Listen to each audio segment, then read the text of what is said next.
வணக்கம். இது காலத்தின் குரல். ரூபாய் நோட்டு விவகாரம் தொடங்கி ஒரு வாரத்தை கடந்திருக்கிறது. இன்று வரையிலும் மக்கள் பிரச்சினை தீர்ந்தபாடாக இல்லை. நாளொன்றுக்கும் புதிய புதிய அறிவிப்புகள் மத்திய அரசின் சார்பில் அறிவிக்கப்படுகின்றன. பழைய நோட்டை 4000 ரூபாய் வரையிலும் மாற்றிக்கொள்ளலாம் என்று முதல் நாள் சொன்ன அரசு 4 நாட்களுக்கு முன்னால் மக்களின் தேவையை கருதி அதை 4500 உயர்த்தியது. இன்றைக்கு 2000 ரூபாய் மட்டுமே மாற்றிக்கொள்ள முடியும் என்றது. நேற்றைக்கு முன்தினம் விரலில் மை வைக்க வேண்டும் என்ற கருத்தை சொன்னது. 2 நாட்களாக நாடாளுமன்றத்தில் விவாதம், நேற்றைக்கு மாநிலங்களவையில் விவாதம் நடந்திருக்கிறது. இன்றைக்கு இரு அவைகளும் முடங்கி இருக்கின்றன. காரணம், பிரதமர் இதில் தலையிட்டு பதில் சொல்ல வேண்டும். பிரதமர் எங்கே, ஏன் அவர் இந்த விவாதத்தில் பங்கேற்கவில்லை என்று எதிர்க்கட்சிகள் கோருகின்றன. பிரதமர் இதற்கு பதில் சொல்ல தேவையில்லை, சம்பந்தப்பட்ட துறை அமைச்சர் இதற்கு பதில் சொல்வார். எதிர்க்கட்சிகள் திசை திருப்புகின்றன என்று அரசின் தரப்பில் பதில் சொல்கிறார்கள். இதை விவாதிக்கலாம். நம்மோடு பாரதிய ஜனதா கட்சியின் திரு நாராயணன் அவர்கள், மார்க்சிஸ்ட் கம்யூனிஸ்ட் கட்சியின் கனகராஜ் அவர்கள், இந்திய குடியரசுக் கட்சியின் திரு சேக்கு தமிழரசன் அவர்கள், பொருளாதார பேராசிரியர் திரு ஜோதி சிவஞானம் அவர்கள். வணக்கம். திரு நாராயணன், பிரதமர் இந்த முடிவை வெளியிட்டார். நாட்டு மக்களுக்கு ஒரு தொலைக்காட்சி உரையின் மூலமாக இது முக்கியமான அறிவிப்பு 8ஆம் தேதி இரவு 8 மணிக்கு வெளியிட்டார். இது நாட்டின் மிக முக்கியமான பிரச்சனையாக இருக்கிறது. இன்றைக்கு இது இருவர் சந்தித்தால் பேசக்கூடிய ஒரு விஷயமாக இது இருக்கிறது. இவ்வளவு முக்கியத்துவம் வாய்ந்த பிரச்சனையில் விவாதம் நடக்கும்போது, மாநிலங்களவையில் விவாதம் நடக்கும்போது பிரதமர் தலையிடவே இல்லை, அந்த அவைக்கே செல்லவில்லை. இன்றைக்கும் மக்களவைக்கும் போகல, மாநிலங்களவைக்கும் போகவில்லை. எதிர்க்கட்சிகள் கேட்கிறது நியாயம்தானே? இல்லை, எதிர்க்கட்சிகளை பொறுத்தவரையில் இந்த விவகாரத்தில் இன்னும் சற்றே கூடுதல் பொறுப்புணர்ச்சியோடு நடந்து கொண்டிருக்க வேண்டும் என்று தான் நாம் நினைக்கிறோம். தொடர்ந்து இப்படிப்பட்ட ஒரு தைரியமான ஒரு முடிவை எடுத்து இந்த நாட்டினுடைய பொருளாதாரத்தை சீர்திருத்தி கருப்பு பணம், கள்ள நோட்டுகளை ஒழிக்க வேண்டும் என்கின்ற ஒரு மிக தைரியமான புரட்சிகரமான முடிவை ஒரு அரசாங்கம் எடுத்திருக்கிற நேரத்தில் அரசோடு ஒத்துழைத்து தைரியமான முடிவு, புரட்சிகரமான முடிவு, அரசு ஒத்துழைக்க வேண்டும் அப்படின்னு சொன்னா முடிவை அறிவிக்கக்கூடிய பிரதமர் அந்த சபையில நின்று இதற்கு எதிராக யாரெல்லாம் கருத்து சொல்றீங்களோ சொல்லுங்க, அந்த சந்தேகங்களை நான் போக்குகிறேன், விமர்சனத்துக்கு பதில் சொல்றேன் அப்படின்னு அவர் எதிர்கொண்டிருக்கணுமா வேண்டாமா? இல்லை, அதுதான் நான் சொன்னேன். இவர்கள் ஒத்துழைக்கவில்லை என்று சொல்வதே இது போன்று பாராளுமன்றத்தில் இந்த விவகாரம் குறித்து சர்ச்சைகளை உருவாக்குவதைத்தான் நான் பொறுப்பற்ற தன்மை என்று சொல்கிறேன். அப்போ அந்த பொறுப்பற்ற தன்மைக்கு அவர்கள் கேட்கக்கூடிய ஒரு சில எழுப்பக்கூடிய விஷயங்களுக்கு அந்த துறை சார்ந்த அமைச்சர்கள் தெளிவான பதிலை சொல்லிக் கொண்டிருக்கிறார்கள். அதனால இதுல இப்போ தற்சமயத்திற்கு பிரதமர் இது குறித்து பதில் சொல்ல வேண்டிய அவசியம் இல்லை என்றுதான் மக்கள் இது பொறுப்பாக மக்கள் வீதிக்கு வந்து பிரச்சனையை எதிர்கொண்டிருக்கிற நேரத்தில் மக்களுக்கு சிரமம் இருக்கும்போது எதிர்க்கட்சிகள் அந்த சிரமத்தை எடுத்துக்காட்டத்தான் செய்வாங்க, விமர்சனம் செய்யத்தான் செய்வாங்க. ஒரு அதி முக்கியத்துவம் வாய்ந்த ஒரு முடிவு, மிக மிக முக்கியத்துவம் வாய்ந்த ஒரு முடிவுன்னு வரும்போது அதுல பிரதமர் பதில் சொல்லணும், எங்களுக்கு எங்கள் கேள்விகளுக்கு அவர் பதில் சொல்லணும். எதிர்க்கட்சிகள் கேட்கறது எப்படி தப்பாகும்? பிரதமர் நேரடியாக மக்களிடம் 1 மணி நேரம் தெளிவாக சொன்னதை அடுத்து மக்கள் அதைவிட மிக தெளிவாக அவர்களுடைய பொறுப்புணர்ச்சியை உணர்ந்து இந்த நாட்டை சீரடித்த ஒரு சில அல்லது பல பதுக்கல்காரர்களுக்கு பதில் கொடுக்கும் விதமாக கள்ள நோட்டுகளை பரவவிட்ட நயவஞ்சகர்களுக்கு எதிராக மக்கள் அரசுடன் இணைந்து சரியான ஒத்துழைப்பை கொடுத்து கொண்டிருக்கிறார்கள். நாடாளுமன்றம் மக்கள் ஒத்துழைக்கிறாங்க, பிரதமர் அறிவிச்சிட்டாரு. கேள்வி என்னன்னா, நீங்க தொலைக்காட்சியில பேசுறதுன்றது பிரதமர் அவராக பேசிக் கொண்டிருப்பது, அவரை யாரும் கேள்வி அதுதான் விஷயமே. இங்க எதிர்க்கட்சிகள் கேள்வி கேட்பதற்கு இருப்பவர்கள் கேள்வி கேட்கிறப்ப ஒரு முக்கியமான பிரச்சனையை நாடு சந்திக்கக்கூடிய ஒரு முக்கியமான பிரச்சனை சொல்றது பார்லிமெண்ட்டை ஸ்கிப் பண்றது, பார்லிமெண்ட்டுக்கு வராம போறது இல்லங்க. இந்த எதிர்க்கட்சிகள் மக்களுடைய இந்த மக்களுக்கு பிரச்சனைகள் இல்லை என்று நான் சொல்லவில்லை, கண்டிப்பாக இருக்கிறது. அதை பிரதமர் அவர்களும் சொன்னார்கள், நாங்களும் பார்த்து கொண்டுதான் இருக்கிறோம். அதே நேரத்தில் இந்த விவகாரங்கள் நடந்து கொண்டிருக்கும் பொழுது எதிர்க்கட்சிகள் இதையே பூதாகரமாக்கி இன்னொரு பக்கம் அந்த கருப்பு பணத்தை வெள்ளையாக்குவது எப்படி, அதை எப்படி மறைத்துக் கொள்வது என்ற மிகப்பெரிய சதிகார கும்பலுக்கு துணை நின்று கொண்டு இந்த பிரச்சனையை அரசுடன் ஒத்துழைக்காது விமர்சனம் செய்கின்றார்கள். அதை முறியடிக்கும் வேலையில பிரதமர் ஈடுபட்டு கொண்டிருக்கிறார். ஒரு நாள் ஒரு விவாதத்துல கலந்து வருவாரு. கொண்டு ஒரு விஷயத்துல இன்டர்வியூ வர முடியாத, அவரை பதில் சொல்ல மாட்டார், பதில் சொல்லணும் நீங்க கேட்க கூடாது, பதில் சொல்ல மாட்டார்னு வெங்கையா நாயுடு சொல்றாரு, பதில் சொல்ல மாட்டார்னு ஜெட்லி சொல்றாரு. வெங்கையா நாயுடு சொன்னா இன்னைக்கு சொல்லிருக்காரு. ஜெட்லி, அருண் ஜெட்லி ஃபைனான்ஸ் மினிஸ்டர், அவரே அவரை விட ஒருத்தர் வேணுமா? இல்ல அதான் ஏன் பிரதமர் ஏன் பதில் சொல்ல மாட்டாரு? ஏன் சொல்லணும்னு சொல்லுங்க. நான் என்ன கேக்குறேன், ஃபைனான்ஸ் சொல்லணுமா? மினிஸ்டர் யார் பிரதமர் ஆன்சர் பண்றாரு? ஏன் ஃபைனான்ஸ் மினிஸ்டர் சொன்னா கேட்க மாட்டாங்களா? ஃபைனான்ஸ் மினிஸ்டர் அனௌன்ஸ் பண்ணாரு. ஃபைனான்ஸ் மினிஸ்டர் சொல்றாரு, அனௌன்ஸ் பண்ணாரு. Finance on minister behalf of the minister தானே சார் பிரைம் மினிஸ்டர் சொல்றாரு. சரி, அறிவிச்சவர் ஏன் பதில் சொல்ல மாட்டாரு? சொல்லுவார், கண்டிப்பா சொல்லுவார். நேரம் வரும்போது சொல்லுவார். வரலையே நேரம் வரல, அதான் சொல்றேன், நேரம் வரல. நயவஞ்சகர்கள், சதிகாரர்கள், இவர்களுக்கு நீங்க துணை போறதுக்காக எதிர்க்கட்சிகள் இதை திசை திருப்புகின்றன அப்படின்ற கருத்தை நாராயணன் முன்வைக்கிறார். எதிர்க்கட்சிகள் விவாதத்துக்கு தயாராக இருக்கிறோம், அரசோடு இந்த நேரத்தில் ஒத்துழைக்கணும், எதிர்க்கட்சிகள் விவாதியுங்க, நாங்க அரசின் தரப்பில் யார் வேண்டுமானாலும் பதில் சொல்லுவோன்றாங்க. ஏன் பிரதமர் வேணும்னு இன்சிஸ்ட் பண்றீங்க? பிரதமர் தான் சொன்னார், 90 கருப்பு பணத்தில் 90% வெளிநாட்டில் பதுக்கி வச்சுருக்காங்க அப்படின்னு சொன்னவர் பிரதமர் தான். அதை விட முக்கியமாக அதுக்கு போகிறதுக்கு முன்னால், நான் பிரதமர் ஏன் சொல்லணும்னு சொல்கிறதுக்கு முன்னால் நான் சில விஷயங்களை பொதுவாக தனக்கு தோன்றினால் அவர் ஒரு விஷயத்தை பேசுவார், ஆனால் அதுக்கு ஒரு காலத்திலையும் அது தப்புன்னு தெரிஞ்சால் கூட பதில் சொல்ல மாட்டார். தேர்தல் சமயத்தில் அவர் சொன்னார், சீனா கல்விக்காக 20% தன்னுடைய ஜிடிபியில் செலவழிக்குது அப்படின்னு. எல்லா பத்திரிகைகளும் எழுதியன, அப்படியெல்லாம் ஒன்றும் இல்லைன்னு. அவர் வாய் திறந்து ஒரு நாள் வருத்தம் தெரிவிக்கல. ஜவஹர்லால் நேரு பட்டேலுடைய இறுதி நிகழ்ச்சியில் கலந்து கொள்ளாமல் போய்விட்டார் அப்படின்னு பேசினார். ஃபோட்டோவெல்லாம் எடுத்து காமிச்சாங்க, இவர் அதுக்கு பின்னால் வாய் திறக்கலை. அதே போல் அவருக்கு தெரியாத பல விஷயங்களை பேசுவார். அது நீங்கள் நாட்டு மக்கள் ஏன்னு கேட்க மாட்டாங்க அப்படின்னு. அலெக்சாண்டர் பீகார் வர வந்தார், பீகார் மக்கள் தான் திருப்பி அடித்தாங்க அப்படின்னு. அவர் ஜீலம் நதியை தாண்டி வந்ததில்லை, ஆனால் கங்கை நதியெல்லாம் கடந்து வந்ததாக அவர் பேசினார். ஒரு காலமும் அவர் அதுக்கு வருத்தம் தெரிவித்ததில்லை.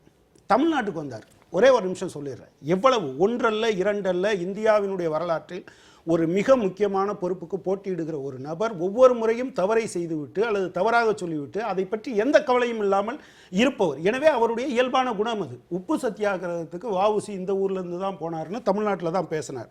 அவர் ஒன்றும் பதில் சொல்லிக்கல.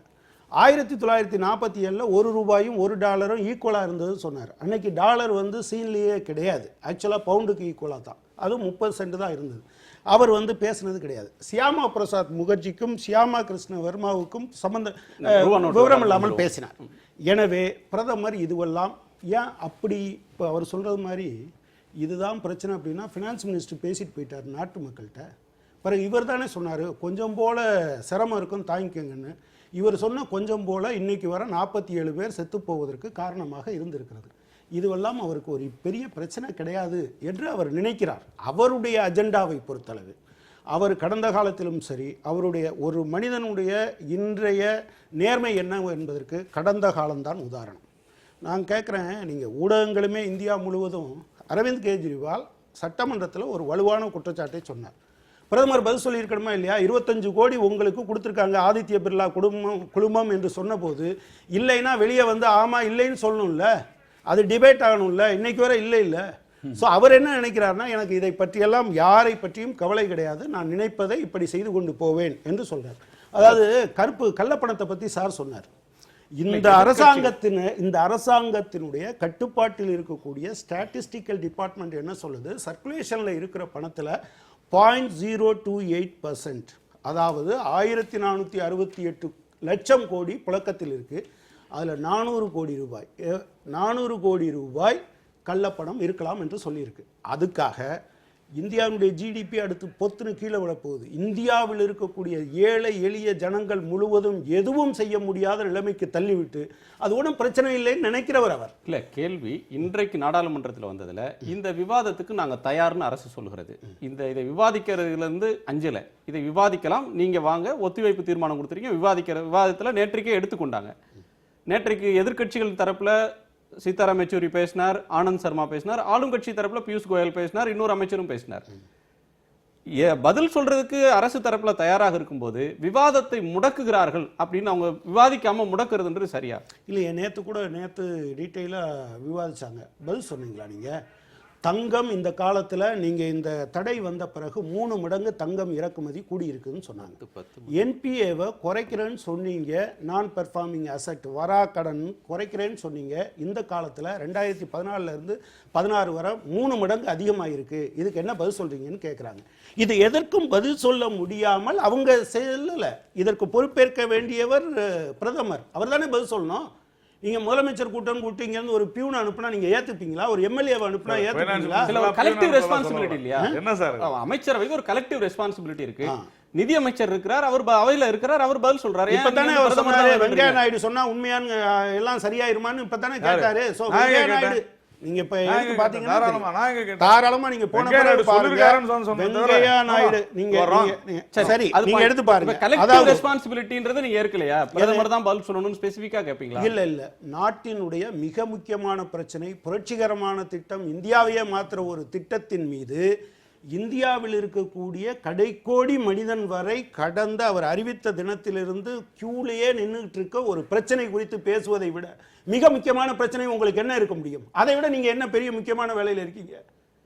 அதை சொல்லுங்க. நீங்க ஒரு 47 பேர் செத்து போயிட்டாங்க, பல இடங்களில் திருமணம் நடக்கல, நீங்க மருத்துவம் பார்க்க முடியல, பல வியாபாரிகள் ரோட்ல நிக்கிறாங்க. இதை பற்றியெல்லாம் 2 கிலோமீட்டர் தூரத்துக்கு கியூ நிக்குது. இதை பற்றியெல்லாம் உங்களுக்கு கவலை இல்லை என்றால் நீங்கள் எந்த நாட்டினுடைய பிரதமர்? நீங்க இதை விட வேற என்ன அட்ரஸ் பண்ண போறீங்க? கியூ குறைஞ்சிடுச்சு, மக்கள் பணம் இல்லை, அதனால குறைஞ்சிருக்கு. கியூ குறைஞ்சிடுச்சு, வங்கிகளின் முன்னால் இருப்பவருடைய எண்ணிக்கை குறைகிறது, மக்கள் இதற்கு ஒத்துழைத்து வருகிறார்கள். ஆனால் எதிர்க்கட்சிகள் பீதியை கிளப்புகின்றன. இல்ல, மக்கள் ஒத்துழைக்கிறாங்கன்னு இருந்தா நீங்க 4000 ரூபாயை 2000 ரூபாயாக குறைக்க வேண்டிய அவசியம் எங்க அர்த்தம்? எங்க அதை குறைக்க வேண்டிய அவசியம் எங்கிருந்து வருது? சரி, அந்த விவாதத்துக்கு வரலாம். 4000 ரூபாய் எடுக்கலாம்னு சொன்னீங்க அறிவித்த அன்னைக்கு. 3 நாள்ல எல்லாம் சரியாயிடும், 72 மணி நேரத்தில் எல்லாம் சரியாயிடுங்க. இன்னைக்கு வரையிலும் புதிய 500 ரூபாய் நோட்டு வரல தமிழ்நாட்டுக்குள்ள. இன்று வரையிலும் 2000 ரூபாயை ஏடிஎம்ல எடுக்க முடியல. 3 நாள், அதற்கப்புறம் அதை 3 நாள் எக்ஸ்டெண்ட் பண்ணீங்க, அதுக்கு பிறகு 10 நாள். சரி, 4000 ரூபாயை கவுண்டர்ல போய் கொடுத்துட்டு மாற்றிக்கொள்ளலாம். நீங்க 4 நாளைக்கு முன்னாடி அதை 4500 ஆக்குறீங்க, இன்னைக்கு 2000 ரூபாய் தான்றீங்க.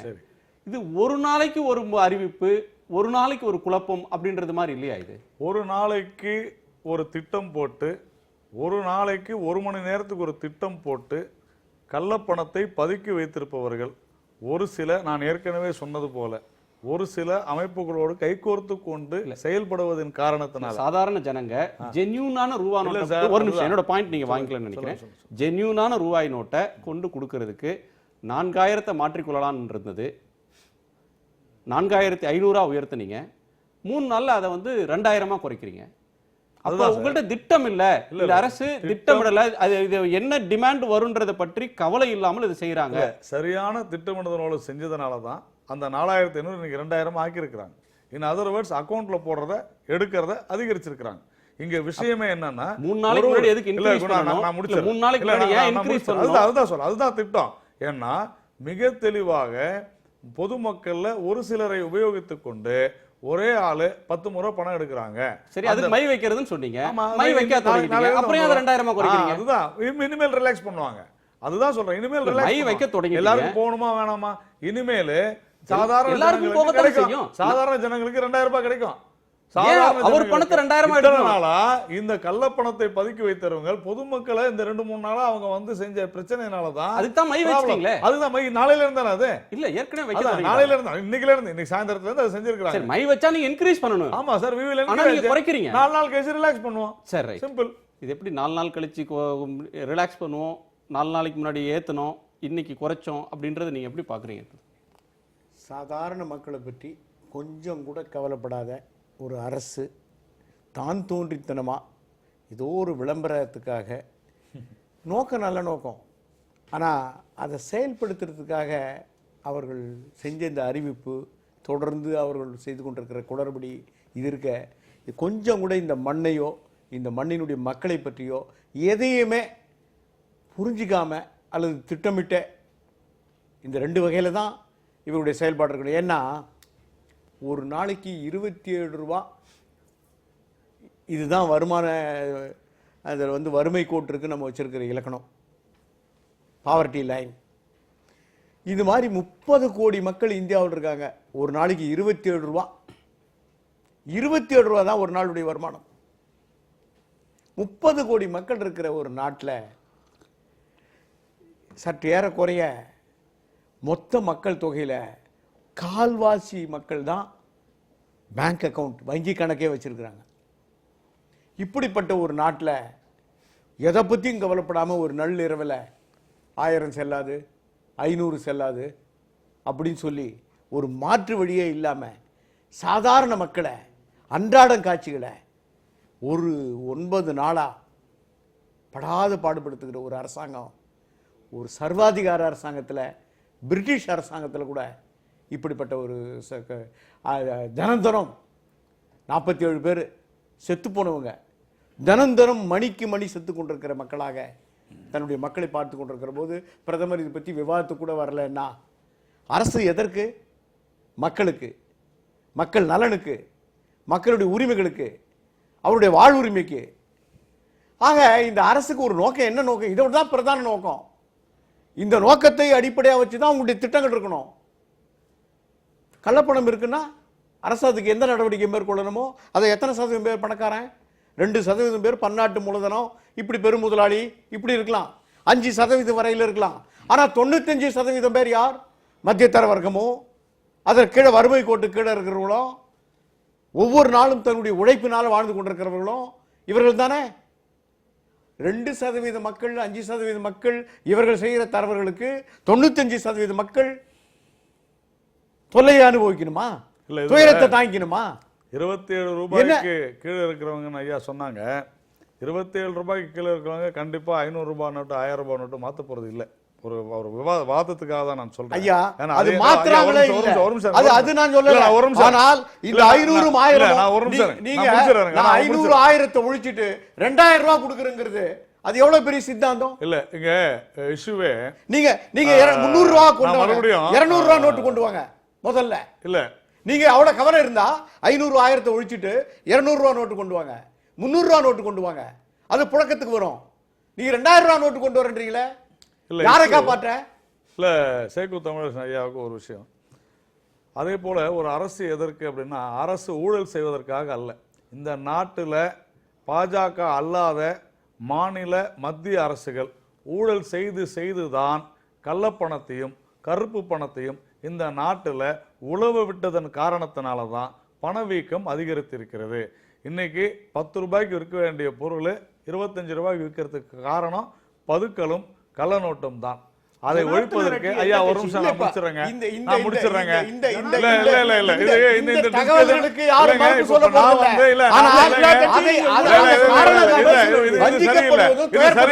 சரியில்லைங்க, இது சரியில்லை. நீங்க பேசும்போது நான் அமைதியா கேட்டுக்கிட்டு இருந்தேன். அதனால நீங்க பேசுறது சரி நான் ஏத்துக்கல. நடுவுல பேசாதீங்க. நான் நீங்க பேசி முடிச்சு அவர் பேசுறத ஸ்வீப்பிங்கா சொல்றீங்க. எல்லா மாநில கட்சிகளும், எல்லா மாநில அரசுகளும், பிஜேபி தவிர்த்து எந்த கட்சியிலும் இல்ல. நான் வேற எப்படி சொல்ல முடியும்? பிஜேபி செய்யறதெல்லாம் தப்புன்னு எல்லாரும் சொன்னா என்னுடைய பதில் அப்படிதான் இருக்கும். பிஜேபி செய்யறது அனைத்துமே தப்புன்னு சொல்ற அனைத்து கட்சிகளுக்கும் நான் அப்படிதான் பதில் சொல்லணும். அவங்களுக்கு புரியுற மாதிரி தான் பதில் சொல்லணும். ஒரு நிமிஷம் நான் முடிச்சிடறேன். இப்போ பணவீக்கம்னா என்ன? இந்த இன்ஃப்ளேஷன் எப்படி வந்தது அப்படின்னு சொன்னாக்க பிகாஸ் ஆஃப் கரப்ஷன். அந்த கரப்ஷனை ஒரு சார் சொன்னாரு, யாரோ ஒருத்தர் செஞ்சாங்க. ஏன் ஒரு குடம் பால்ல ஒரு துளி விஷம் கலந்தா விஷத்தை மட்டும் தனியாக எடுத்துட முடியுமா? முடியாது. அந்த மாதிரி தான் தொடர்ந்து இது போன்ற வாதங்களை வைப்பதே தவறு. இந்த சிஸ்டம்ல it is a corrupt system. இத மாத்தணும் என்று சொன்னா we have taken. நான் என்ன கேக்குறேன், என்னுடைய நான் என்ன கேக்கல, ஒரு நிமிஷம் ஐயா, நான் என்ன கேக்குறேன், இவங்க எல்லாரும் யாருமே இதை எதிர்க்கிற எந்த எதிர்க்கட்சிகளுமே இன்னைக்கும் இதற்கு என்ன செய்யலாம் அப்படின்றதெல்லாம் இல்ல. நீங்க அவரை மறுக்க வந்தீங்களா? என்ன பாயிண்ட் நீங்க சொல்ல வரீங்க? இல்ல, நான் என்ன பாயிண்ட் சொல்ல வரேன்னா, இந்த சிஸ்டமை க்ளீன் பண்றதுக்கு இதுதான் இன்னைக்கு தெளிவா சொல்லியிருக்கிறோம். நாங்கள் இதை பின்வாங்க போவதில்லை. தெளிவா சொல்லியிருக்கிறோம். ரொம்ப ரொம்ப நேர்மையான கட்சி பிஜேபி. அது என்ன மகாராஷ்டிராவில் மட்டும் சினிமா தியேட்டரில் 500 ரூபாயும் 1000 ரூபாயும் செல்லும், அஸ்ஸாமில் எலெக்ஷன் நடக்கிற இடத்துல மட்டும் டீ கார்டன்ஸில் 500 ரூபாயும் 1000 ரூபாயும் செல்லும்.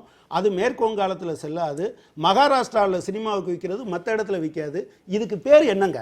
இது என்ன நேர்மைன்னு சொல்லுங்க. இங்க மாநில அரசு ஈபில வந்து சொல்லிருக்காங்க, சொத்து வரி வாங்கலாம்னு சொல்லிருக்காங்க. பல விஷயங்களை ஒவ்வொரு சினிமா மாநில அரசு தேட்டர்ல சார், அது மாநில அரசுடைய முடிவுகள் சார். இதுக்கு மத்திய மாநில அரசு எடுத்துக்கலாமா? இங்க சொல்லிருக்காங்க. இல்ல இல்ல ஒரு இங்க மாநில அரசு சொல்லலையா? இல்ல எவ்வளவு இடத்துல நேத்து டிபேட்ல என்ன சொல்லிருக்காங்க? ஒரே ஒரு நிமிஷம். நேத்து டிபேட்ல என்ன கேக்குறாங்கன்னா, இந்தியா முழுவதும் ஆரம்ப கூட்டுறவு வங்கிகள் மிகப்பெரிய பிரச்சனைகள் இருக்கு. இப்ப தமிழ்நாட்டுல 4474 பிரான்ச். அதுல தான் ஏழை எளிய மக்கள், மீனவர்கள், கைத்தறி நெசவாளர்கள் இவங்க வச்சிருக்குது. அதை ஆபரேட் பண்ணுங்கன்னா சரின்னு சொல்லியே, இது ஓ இஷ்டம் நீ பண்ணிக்கன்னு சொல்லியே. அது கொடுத்த சென்ட்ரல் கவர்மெண்ட் கள்ள நோட்டு போக கூடாது. அங்க அங்க இன்ஃப்ராஸ்ட்ரக்சர் கிடையாது. அங்க வந்து கள்ள நோட்டு போடலாமா? சங்கங்கள்ல டிடெக்டர் கிடையாது. சினிமா தியேட்டர்ல கிடையாது. அதான் விஷயம். சினிமா தியேட்டர்ல நோட்டு போனா நஷ்டமாயிடாதா? அவங்களுக்கு கஷ்டப்பட்ட விட பரவாயில்ல, நஷ்டமாக கூடாது. அதான் விஷயம். ஒரு பொருளாதார பேராசை. இப்போ வெளிநாட்டு கருப்பு பணத்தை கொண்டு வருவோம்னு நீங்க சொன்னீங்களே, ஐக்கிய முற்போக்கு கூட்டணி அரசு உச்ச நீதிமன்றத்தில் என்ன அஃபிடவிட் கொடுத்ததோ அதே அஃபிடவிட் தான் நீங்களும் கொடுக்குறீங்க. சரி, அப்ப அது என்னாச்சு? தொடர்ந்து பேசலாம். அது என்னாச்சு? உச்சநீதிமன்ற வழிகாட்டுதலின்படி அந்த சிறப்பு புலனாய்வு குழு சொல்றதுதான் தொடர்ந்து உச்சநீதிமன்றத்துல நாம சொல்லிக்கிட்டு இருக்கோம். இல்ல, நீங்க தானே சொன்னீங்க. உச்சநீதிமன்றம் இன்றைய செய்தித்தாள்ல ஒரு சாதாரண ஒரு கருவுற்று இருக்கிற தாய், நான் என்னுடைய பிரசவத்துக்காக இவ்வளவு சேர்த்து வச்சேன், நாள் நெருங்கிடுச்சு, மருத்துவமனைக்கு கட்டுறதுக்கு நான் அந்த அந்த உணர்வும் அந்த கவலையும் அந்த பயமும் எவ்வளவு பெரிய வேதனை அது சார். எல்லாத்துக்குமே வந்து ரிலீஃப் கொடுத்திருக்காங்க. இதுக்கு என்ன நீங்க சொல்றீங்க? நீங்க தான் பெருசாக்குறீங்க. அத வெறும் அவர்கள் போகலாம், அவர்கள் போனா மாத்திட்டு தான் இருக்காங்க. என்ன வெறும் 47 சாமானியருடைய கவலை. சார், இதை 2 அம்சத்துல இருந்து பார்க்குறாங்க. இப்போ இன்னைக்கு தொடக்கத்தில் எதிர்கட்சிகளில் சில கட்சிகள் கூட வரவேற்றன. ஆனால் இன்னைக்கு வந்து எதிர்கட்சிகள் வந்து உள்நோக்கம் கற்பிக்கிறாங்க. இந்த திட்டத்தை இது வந்து பிக்கஸ்ட் ஸ்கேம் அப்படின்னு கெஜ்ரிவால் சொல்றார். இது ஒரு பிளாக் மெக்கானிசம்னு மம்தா பானர்ஜி சொல்றாங்க. இதில் வந்து செலக்ட் லீக் இருந்தது, இது ரகசியம் காக்கப்படலை, இதை பற்றி ஜாயிண்ட் பார்லிமெண்ட்ரி கமிட்டி விசாரிக்கணும் அப்படின்னு கூட எதிர்கட்சிகளில் சில கட்சிகள் எதிர்க்கிறாங்க. அது இந்த நோக்கத்தை சந்தேகிப்பது, இந்த நோக்கத்தையே சந்தேகிக்கிறது ஒன்று, இந்த நோக்கத்தால் எந்த பலனும் முன் வராது, கருப்பு பணம் ஒழியாது அப்படின்னு சொல்றது இன்னொரு தரப்பு. இது கருப்பு பணத்தை ஒழிக்கும் நல்ல திட்டம் தான், ஆனால் இதை செயல்படுத்தின விதம் சரியில்லை, இதில் வந்து பெரும் பாதிப்பு மக்களுக்கு வந்திருக்கிறது, இதை வேற மாதிரி இன்னமும் நல்லா செஞ்சிருக்கலாம் அப்படின்னு சொல்ற பார்வையும் வைக்கிறாங்க. ஒரு 3 விதமான பார்வைகள். 4வது பார்வை, இது வந்து வெறும் பீதியை கிளப்புறாங்க, இது சிறந்த திட்டம் தான், இதை நாங்கள் பின்வாங்க போறதில்லை, இது ஒரு நீண்டகால நன்மையை இது இந்த நாட்டுக்கு தரும் அப்படின்ற கருத்தை பிஜேபி தரப்பில் முன்வைக்கிறாங்க. இதில் எந்த பார்வை சரி? உங்கள் பார்வை என்ன சார்? முதல் பார்வை சொன்னீங்களே, அது வந்து இதில் சந்தேகமாக பார்க்குறதுங்கிறது வந்து அது அரசியல் பார்வை. அதற்கான ஆதாரங்கள் வந்து எந்த அளவுக்கு இருக்குங்கிறதெல்லாம் வந்து, அதாவது செலக்டிவாக லீக் பண்ணியிருக்காங்களா அப்படிங்கிறதெல்லாம் வந்து ஒரே ஒரு ஆதாரம் என்ன சொல்கிறாங்க, வெஸ்ட் பெங்காலில் பிஜேபி யூனிட்ஸ் வந்து ஒரு 1 crore just an hour before இந்த அனௌன்ஸ்மெண்ட்டுக்கு முன்னாடி பண்ணியிருக்காங்க, டெபாசிட் பண்ணியிருக்காங்கிறது சொல்கிறாங்க. மற்றபடி ஆதாரங்கள்லாம் இருக்கா இல்லையா அதை நான் எடுத்துக்கல. ஆனால் 2வது, இது வந்து பலன் தருமா, இது வந்து நீண்ட நாளில் சிறந்த திட்டமா அப்படிங்கிறதெல்லாம் வந்து இல்லவே இல்லை. இது வந்து பலன் தராது. ஏன் அப்படின்னா, இதை இது என்னங்கிறத கொஞ்சம் நான் தெளிவுபடுத்துகிறேன். அதாவது இதை வந்து டிமானிட்டைசேஷனுங்கிறத வந்து வேர்ல்டு பேங்க்கும் மற்ற ஒரு சிறந்த பொருளியல் அறிஞர்கள்லாம் எப்போ செய்யணும்னு சொல்கிறாங்க. 2 கண்டிஷன் சொல்கிறாங்க. ஒன்று வந்து ஹைப்பர் இன்ஃப்ளேஷன். பிரேசிலில், லாட்டின் அமெரிக்கன் கண்ட்ரிஸ், பெரு, இங்கெல்லாம் வந்து அது மாதிரி இருந்தது. இந்த புதிய பொருளாதார கொள்கையை வந்து அமல்படுத்தினால hyper inflation, very high inflation இருந்தது. அது மாதிரி நேரத்தில் வந்து இதை வந்து பண்ணலாம், பலன் தரும். 2வது வந்து கேஷ் டெபாசிட், கேஷும் ஜிடிபிக்கும் உள்ள ரேஷியோ. அதாவது நம்ம நாட்டு வருமானத்தில், மொத்த வருமானத்தில், தேசிய வருமானத்தில் கேஷினுடைய அளவு எவ்வளோ அப்படின்னு வந்து ஒரு குறியீடு இருக்குது. அந்த ரேஷியோ வந்து அதிகமாக இருந்தால் இதை பண்ணக்கூடாது, குறைவாக இருந்தால் பண்ணலாம் அப்படின்னு 2 விதமாக வேர்ல்டு பேங்க்கும் இது இந்த 2 கண்டிஷன் சொல்கிறாங்க. இந்த 2 கண்டிஷனுமே வந்து இங்கே இல்லைங்க. ஏன் அப்படின்னா, கேஷ் டு டெபாசிட் ரேஷியோங்கிறது இந்தியா தான் உலக நாடுகளில் வந்து அதிகமாக இருக்குது, 12%. இந்தியாவோட கேஷ் டு டெபாசிட் ரேஷியோ நம்ம ஜிடிபியில் பணத்தோட அளவு, சர்க்குலேஷனில் உள்ள பணத்தோட அளவு வந்து 12%, ஹையஸ்ட் இன் த வேர்ல்டு. இதை வந்து நீங்கள் டிமானிட்டைஸ் பண்ணால் என்ன ஆகும்? இன்ஃப்ளேஷனும் கிடையாது. இதை நீங்கள் டிமானிட்டைஸ் பண்ணால் என்ன ஆகும் அப்படின்னா, இவ்வளோ கேஷையும் வந்து அத்தனை பேரும் வந்து பேங்க்குக்கு தான் எடுத்துகிட்டு வந்து மாற்றி ஆகணும். வேற எந்த வகையிலும் நீங்க மாற்ற முடியாது. இந்தியாவை நான் இப்படி புரிஞ்சுக்கிறேன், இந்தியாவோட மொத்த உற்பத்தியில மொத்த பொருளாதாரத்துல 12% அளவுக்கு ரொக்கமாகவே இருக்கு. ஆமா, ரொக்கமா இருக்கு. உலகத்துல எந்த நாட்டிலும் இல்ல. எந்த நாட்டிலும் அதிகமான அளவுல ரூபாய் தாள்களாக இருக்கிறது, ரொக்கமாக இருக்கிறது இல்ல இல்ல. இப்போ வந்து இதுல வந்து பிரேசில்ல வந்து 4% இருக்கு. இதில் வந்து மெக்சிகோவில் வந்து 3% இருக்குது. இதில் வந்து சைனாவில் வந்து 8% என்னமோ இருக்குது. ஸோ 12% வந்து மிக மிக அதிகம். இது என்ன காட்டுதுன்னா மொத்த பேரும் கேஷை பயன்படுத்திட்டு இருக்காங்கிறத காட்டுது.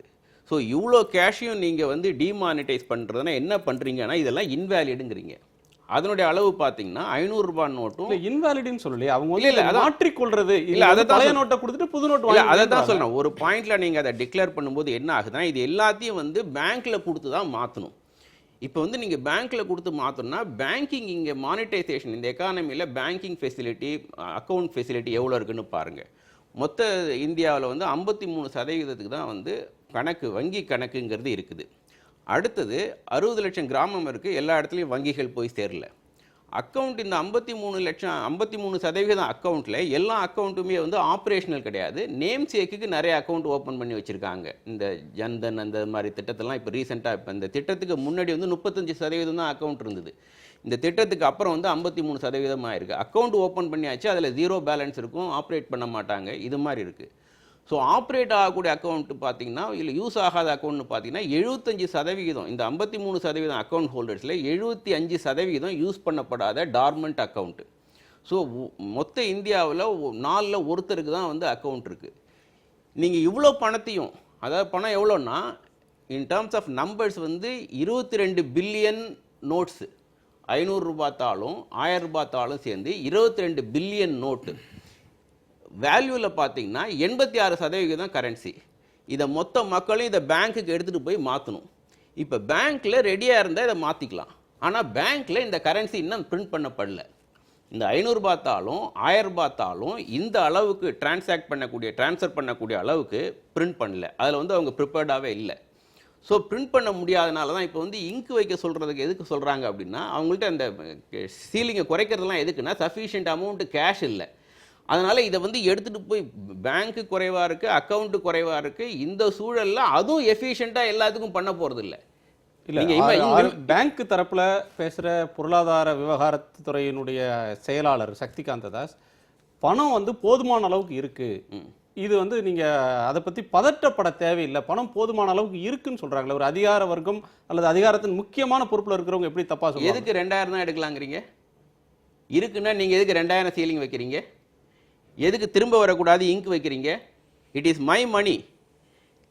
இல்லை, நான் சொல்கிறது புரிஞ்சுங்க. அதாவது ஆர்குமெண்ட் ஒரு பக்கம் இருக்கட்டும், என்ன நடந்திருக்குங்கிறத நான் சொல்கிறேன். From neutral academic point of view என்ன நடந்திருக்குன்னா இவ்வளோ கேஷும் போய் பேங்க்கில் இன்றைக்கி வித்ட்ரா பண்ண முடியாது. அதுக்கு பல காரணங்கள் என்னென்னா பேங்கிங் ஃபெசிலிட்டிஸ் இல்லை, பேங்க் வந்து ஃபுல்லாக பணம் வச்சுக்கல, பிரிண்ட் பண்ண புது கரன்சியை வச்சுக்கல, இன்னும் பிரிண்ட் பண்ணியே முடிக்கல. இந்த 17.86 lakhs crore மொத்த சர்க்குலேஷன் ஆஃப் மணியில் இந்த 86% 500 ரூபீஸும் 1000 ரூபீஸும் நோட்டும் இன்னும் பிரிண்ட் பண்ணி முடிக்கல. இந்த பணம் அரசுகிட்ட இல்லை. இதை பிரிண்ட் பண்ணுறதுக்கு வந்து குறைந்தபட்சம் 4-5 மாதமாவது ஆகும். இது அதிகபட்சம் 6 மாதத்துக்கு மேலே கூட ஆகலாம். இது பிரிண்ட் பண்ண பிறகு தான் வந்து அது வங்கிக்கு வரும், வங்கிக்கு வந்த பிறகு தான் அதை எடுக்க முடியும்.